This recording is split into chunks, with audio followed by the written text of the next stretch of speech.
அனைவருக்கும் வணக்கம். இன்னைக்கு நம்ம 4ஆம் வகுப்பு கணக்கு பாடப்புத்தகம் பருவம் 1 அலகு 2 எண்கள் இந்த பாடப்பகுதியை தான் நம்ம இன்னைக்கு பார்க்க போறோம். இந்த எண்களில் எண் தொடர் 10,000 வரைக்கும் இருக்கு. இன்னொன்று எண்களை ஒப்பிடுறாங்க, அப்புறம் வரிசைப்படுத்துறாங்க, அப்புறம் கூட்டல் கழித்தல், இதெல்லாம் இந்த பாடப்பகுதியில் வருது. சரிங்களா? முதல்ல பாருங்க, எண் தொடர் 10,000 வரை. இதுதான் இப்போ முதல்ல பார்க்கலாம். எண் தொடர் 10,000 ஏற்கனவே நம்ம என்ன பண்ணியிருப்போம்னா, 3rd ஸ்டாண்டர்டில் 999 வரைக்கும் நம்ம எண்களை படிச்சிருப்போம் இல்லையா? இப்போ இந்த 999, அதாவது 100லிருந்து 999 வரைக்கும் படிச்சிருப்போம். அதாவது 3 இலக்க எண்கள். இந்த 999ஓட ஒன்று சேர்த்திங்கன்னா உங்களுக்கு என்ன கிடைக்கும்? 1000. இந்த 1000 என்பது 4 இலக்க எண் இல்லையா? இந்த 4 இலக்க எண்களை தான் நாம் இன்னைக்கு இந்த 4ஆம் வகுப்பில் நாம் என்ன பண்ண போகிறோம்? பார்க்க போகிறோம். 1000லிருந்து இந்த 1000லிருந்து 9,999 வரைக்கும் இருக்கிற எண்கள். சரிங்களா? இதில் வருகின்ற எண்களை ஒப்பிடுறோம், அதை வரிசைப்படுத்துறது, அதாவது ஏறு வரிசை, இறங்கு வரிசை. அதே மாதிரி இதில் வர கூட்டல் கழித்தல், இதெல்லாம் தான் இந்த பாடப்பகுதியில் வருது. சரிங்களா? தீபாவளி காலங்களில், தீபாவளியோ இல்லை பொங்கல் காலங்களில் பார்த்தீங்கன்னா மக்கள் என்ன பண்ணுவாங்க, ஒரு இடத்துல இன்னொரு இடத்துக்கு பயணம் செய்வாங்க. அதாவது அவங்கவுங்க சொந்த ஊர்களுக்கு பயணிப்பாங்க. அந்த நேரத்தில் அந்த கூட்ட நெரிசலை சமாளிக்கிறதுக்கு என்ன பண்ணுவாங்கன்னா, சிறப்பு பேருந்துகளை இயக்குவாங்க. நீங்கள் நியூஸ்லலாம் கூட கேள்விப்பட்டிருப்பீங்க, சென்னையிலேருந்து இவ்வளோ பேருந்துகள் இயக்கப்பட்டிருக்கு அப்படின்னு சொல்லுவாங்க. 9,000 பேருந்துகள் இயக்கப்பட்டிருக்கு, இல்லை 6,000 பேருந்துகள் மற்ற மாவட்டங்களுக்கு இயக்கப்பட்டிருக்கு அப்படின்னு சொல்லி நியூஸ்லலாம் பார்த்துருப்பீங்க இல்லையா? இந்த 9,000, 6,000, 3,000 இதெல்லாம் என்னது? இதெல்லாம் எண்ணிக்கை. இப்போ இது என்னன்னா, இந்த எண்கள் நமக்கு எப்படி பயன்படுது அப்படின்றது தான். நம்மளுடைய ஒவ்வொரு தினசரி வாழ்க்கையில் இந்த எண்களை நாம் என்ன பண்ணுறோம்? பயன்படுத்திட்டு தான் இருக்கோம். ஏதோ ஒரு விதத்தில் எண்களை நம்ம பயன்படுத்திட்டு இருக்கோம். இந்த எண்களை நீங்கள் சிறிய எண்கள், அதாவது 999 வரைக்கும் இருக்கக்கூடிய எண்களை நீங்கள் 3ஆம் வகுப்பு வரைக்கும் படிச்சிருப்பீங்க. இப்போ 4ஆம் வகுப்பு வந்திருக்கீங்க. இந்த 4ஆம் வகுப்பில் நீங்கள் 4 இலக்க எண்கள் படிக்க போகிறீங்க. சரிங்களா? 4 இலக்க எண் அப்படின்றது என்னென்னா 1000. 1000 எப்படி வருது? 999ஓட ஒன்று சேர்த்தா, 999 கூட ஒன்று சேர்த்தா இந்த 1000 அப்படின்ற எண் கிடைக்கும். சரிங்களா? 1000, 2000, 3000 அப்படின்னு 9,000 வரைக்கும் எண்கள் போயிட்டே இருக்கும். சரி, இந்த எண்ணுடைய இடமதிப்பு ஏற்கனவே உங்களுக்கு தெரியும் இல்லையா? முதல்ல இருக்கிற எண்கள், அதாவது வலது புறத்திலிருந்து வரும்போது 1, 10, 100, 1000. இப்போ 1 மணி போட்டிருக்காங்களா? இப்போ இது 1000. 2 மணி இருந்தால் 2000, 3 மணி இருந்துக்கு 3000. இந்த மாதிரி போயிட்டே இருக்கும். அடுத்து 1000க்கு அடுத்து ஒரு இடமதிப்பு இருக்கானா? இருக்கு, அது 10,000. சரிங்களா? 1, 10, 100, 1000, 10,000. இந்த 10,000 அப்படின்றது 9,999 கூட ஒன்றை கூட்டும் பொழுது இந்த 10,000 அப்படின்ற எண் கிடைக்கும். சரிங்களா? இங்கே செயல்பாடில் இந்த எண்களுக்கு ஏற்ப ஆணிமணி சட்டத்தில் மணிகளை வரையணும். முதல்ல பாருங்கள், 4000. 4000 அப்படின்றது 1, 10, 100, 1000. 1, 10, 100 எல்லாமே 0 தான் இருக்குது. 1000 இடத்துல மட்டும் 4 மணிகளை சேர்க்குறோம். அடுத்து பாருங்கள், இந்த ஆணிமணி சட்டத்தில் 5483, அதாவது இது ஒன்றுகள், இது 10, இது 100, இது 1000. சரிங்களா? அதாவது 1000 இடத்துல 5 மணிகள், 100 அந்த கம்பியில் 4 மணிகள், 10 கம்பியில் 8 மணி, 1 கம்பியில் 3 மணிகள், இந்த மாதிரி போடணும். சரிங்களா? அடுத்து பாருங்க, இங்க ஒரு எடுத்துக்காட்டு. இந்த எடுத்துக்காட்டுல என்னன்னா 1283 எண் பெயரை எழுதணும். எப்படி எண் பெயரை எழுதுறது பாருங்க. முதல்ல அதை விரிவாக்கி எழுதணும். இது 1, இது 10, இது 100, இது 1000. முதல்ல இந்த மாதிரி இடமதிப்பை தெரிஞ்சுக்கணும். இடமதிப்பை தெரிஞ்சுக்கிட்டீங்கன்னா எழுதுறதுக்கு ஈஸியா இருக்கும். சரிங்களா? நம்ம இடமதிப்பு வரும்போது வலது பக்கத்துல இருந்து வரும், அதை விரிவாக்கி எழுதும்போது அப்படி இடது பக்கத்துல இருந்து போறோம். இப்போ இடமதிப்பு எடுத்து கொடுத்துட்டோம் இல்லையா? இப்போ 1000 இடத்துல எத்தனை எண் இருக்கு பாருங்க? ஒரு எண். அப்போ ஒரு எண் அப்படின்றது அது 1000. 1000 பிளஸ் அடுத்து பாருங்க, நூறுகள் இடமதிப்பில் என்ன இருக்கு? 2. அப்போ எத்தனை 100 இருக்கு? அங்கே 2 100 இருக்கு, 200 பிளஸ் 10கள் இடத்துல என்ன எண் இருக்கு? 8. 8 என்பது 80. 8 10 இல்லையா? 80. அடுத்து ஒன்றுகள் இடத்துல என்ன இருக்கு? 3 ஒன்றுகள். இப்போ இந்த மாதிரி 1000, 200, 80, 3 இதை அப்படியே நம்ம சேர்த்து எழுத வேண்டியதுதான். சரிங்களா? 1283. ஓகேங்களா? இங்கே பாருங்க, 1283. புரிஞ்சுதுங்களா? இப்போ பயிற்சியில் செய்யலாமா? பயிற்சியில் கொடுத்துருக்குற கணக்குகளை பாருங்க. இந்த எண்கள் பாருங்க, 1, 10, 100, 1000. 1000 1006. இங்கே 1, 10, 100, 1000. அப்போ 6327. இங்கே பாருங்க, 1, 10, 100, 1000. இப்போ 9000. 9000 இங்கே 100களில் எதுவுமே இல்லை, அதனால 100 நம்ம எழுத தேவையில்ல. 9097. அடுத்து பாருங்க, 1, 10, 100, 1000, 10,000. ஒரு 10,000 தான், அதனால 10,000. 1 10 100 1000 எத்தனை ஆயிரம் 8000 இங்கே 8 இருக்கு இல்லையா அப்போ 8000 8906. அடுத்தது கொடுக்கப்பட்டிருக்க எண் பெயருக்கு ஏற்ற மாதிரி எண்ணுருவை மாற்றிடணும். எண் பெயர் இருக்குது, அதுக்கு எண்களை நம்ம எழுதுறோம். சரிங்களா? 7064 இந்த மாதிரி நம்ம எழுதும் போதும் அந்த இடமதிப்பு சரியாக இருக்கான்னு ஒரு முறை செக் பண்ணிடணும். அதாவது 1கள் 10கள் 100கள் 1000கள்லாம் சரியாக இருக்கான்னு பாருங்கள். இங்கே 7000 அப்போ 7 போட்டுக்கிறோம். 100 இடமதிப்பு இங்கே கொடுத்துருக்காங்களா? 100 வந்து எதுவுமே இல்லை, அதனால் 100 இடமதிப்பில் எதுவும் இல்லாததால் 0. 10க்கு 6 10 அதாவது 60 சொல்லியிருக்காங்க, அப்போ அது வந்து 6 10 6 4 4 இந்த மாதிரி ஒவ்வொன்றும் நீங்கள் கவனித்து செய்யணும். சரிங்களா? அடுத்து பாருங்கள் 9000 அப்போ 9000 100கள் இடம் இருக்கா? இருக்குது. 300 அப்போ இருக்குது. 1000 இருக்குது, 100 இருக்குது, 40 10கள் இருக்குது. இங்கே 1கள் இடம் மதிப்பில் எதுவுமே இல்லை, அப்போ அந்த இடத்துக்கு மட்டும் நம்ம என்ன போட்டுக்கிறோங்க? 0 போட்டுக்கிறோம். 9340. சரிங்களா? இதே போல் தான் மற்றது எல்லாமே இதே போல் சரிங்களா? அடுத்து பாருங்கள் 3வது கணக்கு. கீழே கொடுக்கப்பட்டுள்ள வினாவிற்கு விடையளி. ராமு தனது வங்கி கணக்கில் 7500 சேமிக்க விரும்பினார். அதற்கு அவர் வங்கியின் பணம் செலுத்தும் படிவத்தில் சேமிக்கும் பணத்தினை என் பெயரால் நிரப்ப வேண்டும். வங்கியில் வந்து பேங்க்ல போய் நம்ம பணம் வந்து சேமிக்கிறோம், சேவ் பண்ணி வைக்கிறோம்னா அவங்க ஒரு சலான் கொடுப்பாங்க இல்லையா? அந்த படிவத்தில் நம்ம எவ்வளோ தொகை நம்ம சேமித்து வைக்க போகிறோம் அப்படின்னு நம்ம எழுதுவோம். அதில் வந்து என் பெயர்லேயும் எழுதணும். இந்த மாதிரி இந்த பணத்தொகை அந்த எண்ணிக்கையை வந்து என் பெயர்லேயும் நம்ம எழுதி கொடுக்கணும். சரிங்களா? அதுதான் இங்கே கேட்குறாங்க, அது எப்படி என் பெயரில் அவர் எழுதுவார் அப்படின்னு. அப்போ எவ்வளோ தொகை? அது 7500 ரூபாய் அப்படின்னு எழுதுவார். சரிங்களா? மிகப்பெரிய 3 இலக்க எண்ணையும் மிகப்பெரிய ஈரிலக்க எண்ணையும் கூட்ட கிடைக்கும் எண்ணின் எண் பெயர். மிகப்பெரிய 3 இலக்க எண் வந்து 999. மிகப்பெரிய ஈரிலக்க எண் எது? 99. இந்த ரெண்டுத்தையுமே கூட்ட கிடைக்கும். இது ரெண்டுத்தையும் கூட்டினா என்ன எண் கிடைக்குமோ அதனுடைய எண் பெயர் எழுதணும். இப்போ முதல்ல இது ரெண்டுத்தையும் கூட்டினா நமக்கு கிடைக்கிறது 1098 கிடைக்குது. அப்போ இது என்னுடைய எண் பெயர் 1098. சரிங்களா? அடுத்தது ஒற்றை எண்கள் இரட்டை எண்களை பார்க்க போகிறோம். சரி, ஒற்றை எண்கள் அப்படின்னு நம்ம எப்படி கண்டுபிடிக்கிறது அப்படின்னா, இலக்கங்கள் எத்தனை இலக்கங்கள் இருந்தாலும் சரி, அது 4 இலக்கம் 5 இலக்கம் இல்லை 6 இலக்க எண்ணாக இருந்தாலும் சரி, எவ்வளோ பெரிய எண்ணாக இருந்தாலும் அந்த எண்களில் முதல் இலக்கத்தை மட்டும் பாருங்கள். அதாவது ஒன்றுகள் இடத்துல பாருங்கள். ஒன்றுகள் இடத்துல என்ன எண் இருக்கும் அதை வச்சு நம்ம கண்டுபிடிச்சலாம். எப்படின்னா இப்போ பாருங்கள், இப்போ இங்கே ஒரு நம்பர் இருக்குது. சரிங்களா?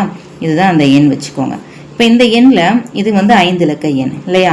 இந்த 5 இலக்க எண்ணில் இந்த ஒன்றுகள் இடத்துல என்ன எண் இருக்குது? 6 இருக்குது. அப்போ இது வந்து இரட்டை எண். சரிங்களா? இந்த மாதிரி எப்படி இது இரட்டை எண்? இரட்டை எண்ணுன்னா ஒன்றுகள் இடத்துல 2 4 6 8 இல்லைன்னா 0. இந்த 5 எண்களில் எந்த எண் வந்தாலும் அது இரட்டை எண். அதே ஒற்றை எண்ணாக இருந்தால் ஒற்றை எண்ணுக்கு என்ன வருங்க? ஃபர்ஸ்ட் ஒன்றுகள் இடத்துல 1 3 5 7 அல்லது 9. இந்த 5 எண்களில் எந்த எண் வந்தாலும் ஒன்றுகள் இடத்துல வந்தாலும் அது ஒற்றை எண். அதே 2 4 6 8 0 இந்த எண் வந்தால் அது இரட்டை எண். சரிங்களா? அது எத்தனை இலக்கமாக இருந்தாலும் சரி, நீங்கள் எந்த இடத்த மட்டும் பார்க்கணும், அந்த ஒன்றுகள் இடத்த மட்டும் பார்த்தா போதும். ஒன்றுகள் இடத்துல என்ன எண் இருக்கோ அதை வச்சு அது ஒற்றை எண்ணா இரட்டை எண்ணா அப்படின்னு நம்ம ஈஸியாக சொல்லிடலாம். சரிங்களா? இங்கே ஒரு செயல்பாடு பாருங்கள். இந்த செயல்பாடு என்னென்னா, இங்கே இருக்கிற கட்டத்தில் வந்து இங்கே இருக்கிற எண்களில் ஒற்றை எண்களை மட்டும் நம்ம எடுத்து எழுதணும். ஒற்றை எண்களை வட்டம் போட்டு அதை எடுத்து எழுதி அந்த எண்ணுடைய எண் பெயரையும் இங்கே எழுதணும். சரிங்களா? இப்போ ஒற்றை எண் எழுதணும்னா என்ன பண்ணணும்? அந்த எண்ணுடைய ஒன்றுகள் இடத்த மட்டும் நம்ம பார்க்கணும். இந்த ஒன்றுகள் இடத்துல 2ன்னு இருக்குது, அப்போ இது வந்து இரட்டை எண். இங்கே 1ன்னு இருக்குது, இது ஒற்றை எண். இங்கே பார்த்தீங்கன்னா 3 இருக்கா, ஒன்றுகள் இடத்துல இதுவும் ஒற்றை எண். இங்கே ஒன்றுகள் இடத்துல 3 இருக்கா, ஒற்றை எண். ஒன்றுகள் இடத்துல 5 இருக்கா, ஒற்றை எண். ஒன்றுகள் இடத்துல 3 இருக்குது, ஒன்றுகள் இடத்துல 7 இருக்குது. அப்போ இதெல்லாமே ஒற்றை எண். ஏன்னா ஒற்றை எண்ணுன்னா என்ன வரணும்? ஒன்றுகள் இடத்துல 1 3 5 7 9 இந்த 5 எண்ணில் எந்த எண் இருந்தாலும் அது ஒற்றை எண்.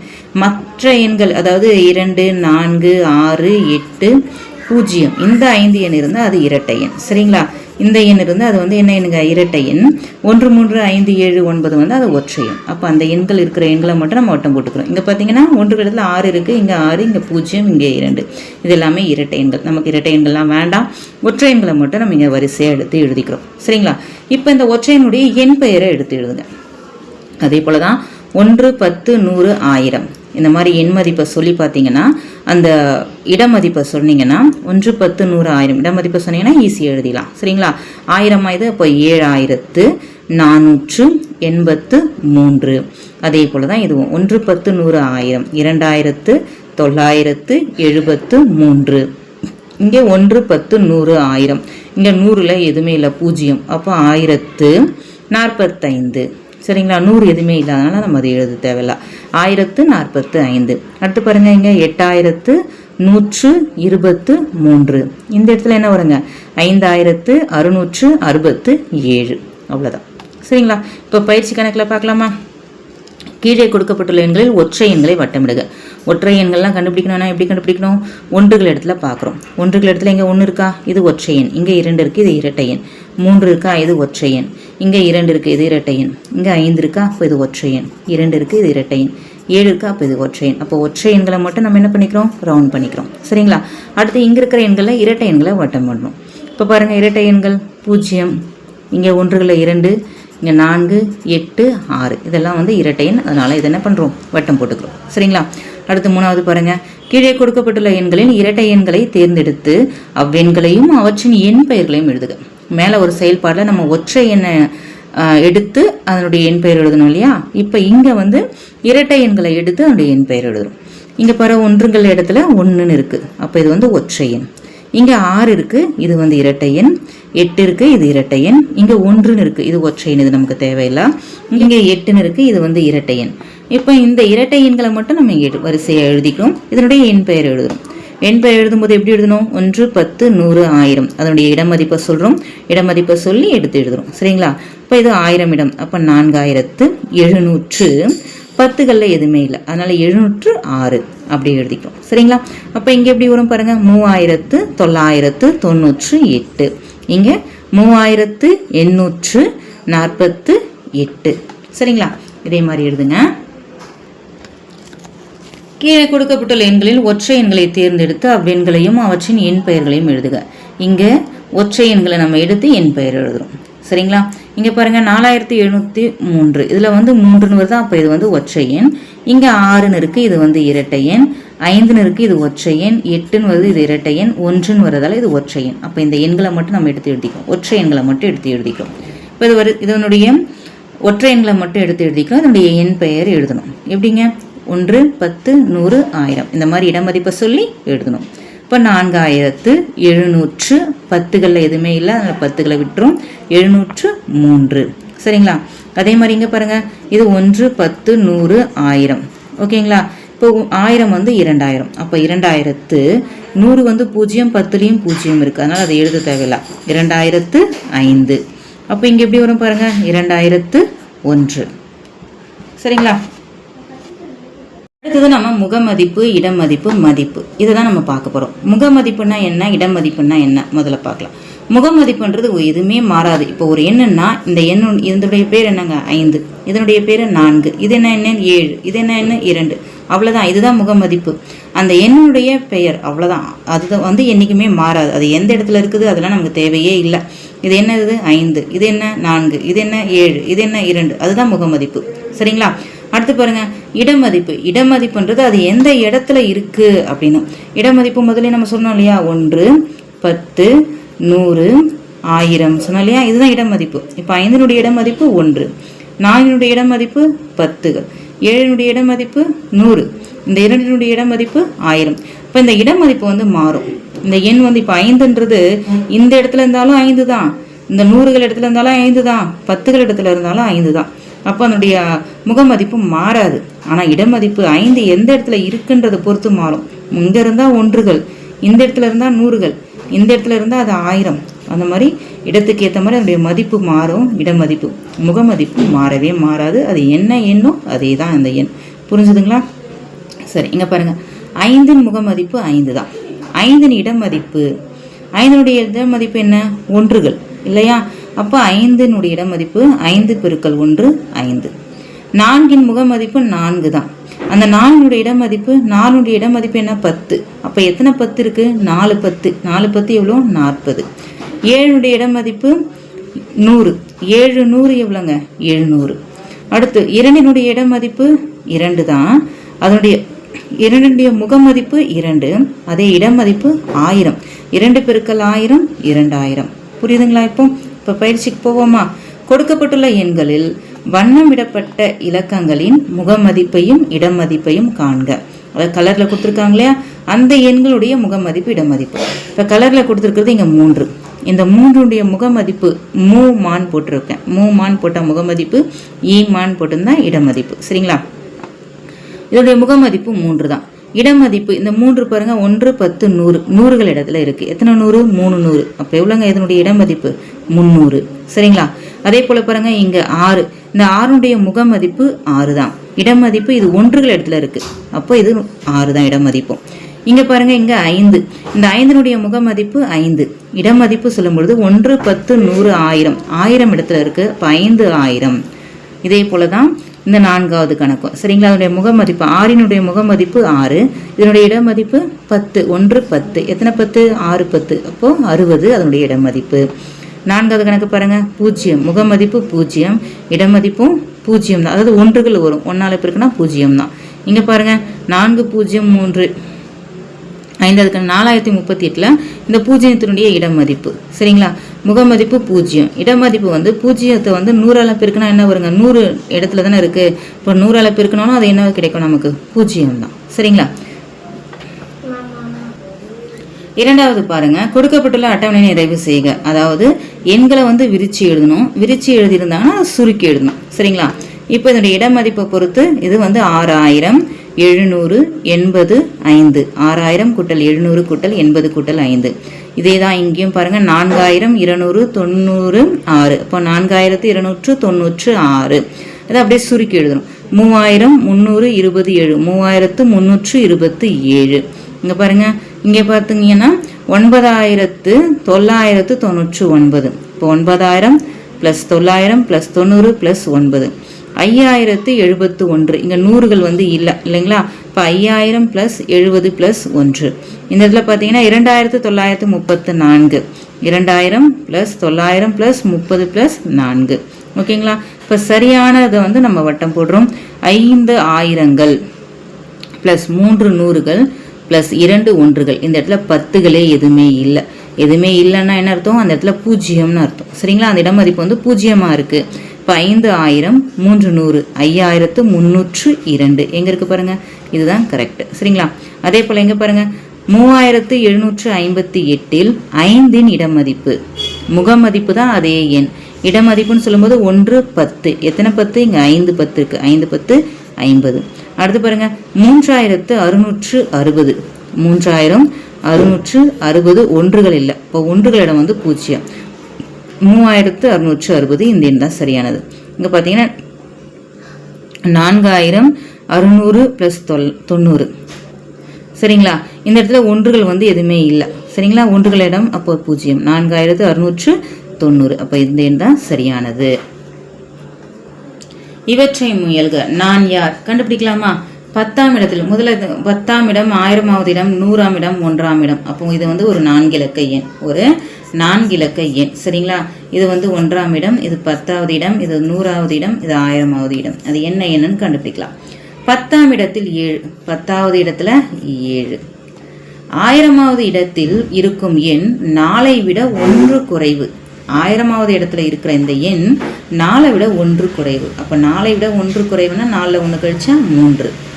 3 மற்றும் 5க்கும் இடைப்பட்ட எண் 100ஆம் இடம்.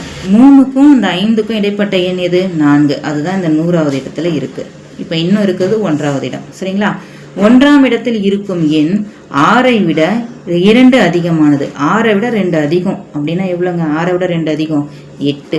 அப்போ இந்த இடத்துல இருக்கக்கூடிய எண் 8. அப்போ அந்த எண் என்னங்க? 3478. சரிங்களா? எண்களை ஒப்பிடுதல் மற்றும் வரிசைப்படுத்துதல் அடுத்த ஒரு வீடியோவில் பார்க்கலாம். தேங்க்யூ.